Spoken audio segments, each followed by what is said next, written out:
ایک صاحب نے تحریر فرمایا ہے کہ منگنی پر جو ورثاء ہوتے ہیں، جو ولی ہوتے ہیں خاتون اور اس مرد کے، وہ آپس میں ایجاب و قبول کر لیتے ہیں، یعنی طے کر لیتے ہیں کہ ہم اس بیٹی کی اس بچے کے ساتھ شادی کریں گے۔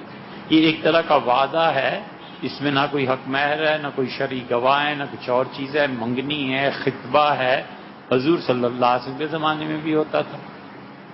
اصل نکاح تو وہ ہے جو آپ نے بعد میں ذکر فرمایا ہے کہ لڑکی سے پوچھا جاتا ہے اور پھر ولی اس کا مقرر ہوتا ہے، اور لڑکی طرف سے ایجاب ہوتا ہے، لڑکے کی طرف سے قبول ہوتا ہے، حق مہر ہوتا ہے۔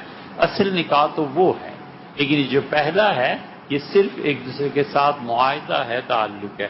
اب منگنی میں یہ جو تقریب ہوئی ہے، یہ وعدہ ہے، اگر شادی نہیں کریں گے تو وعدہ توڑنے کا گناہ ہوگا، بشرطے کہ رشتے میں کوئی قباحت نکل آئے تو پھر تو نہیں ہوگا۔ رشتے میں کوئی قباحت نکل آئی، اب اس نے وعدہ توڑ دیا، اس نے کہا جی اس وقت تو لڑکا ٹھیک تھا، اب یہ ایسا ہو گیا، اس وقت لڑکی ٹھیک تھی، اب یہ معاملہ پیش آ گیا ہے۔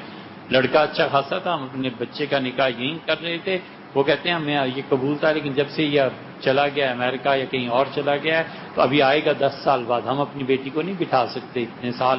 وہ اس عہد اور پیمان کو توڑتے ہیں، نہیں گناہ گار نہیں ہوتے، اس لیے کہ عذر ایسا پیش آ گیا ہے جو واقعی معقول ہے، جو درست ہے، تو عذر کی بنا پر منگنی کو توڑا جائے گناہ نہیں، اور عذر کے بغیر توڑ دیا جائے تو وعدہ توڑنے کا گناہ ملے گا۔ رہ گئی یہ دوسرا نکاح، تو یہ نکاح اصل ہوگا، اور اگر یہ توڑے گا تو اس کے لیے پھر طلاق ہے کہ وہ ایک طلاق دے اور لڑکی عدت گزارے اور پھر اس کا نکاح ٹوٹ جائے گا۔ زیادہ سے زیادہ 2 طلاقیں دے اور 2 سے نہ بڑھے۔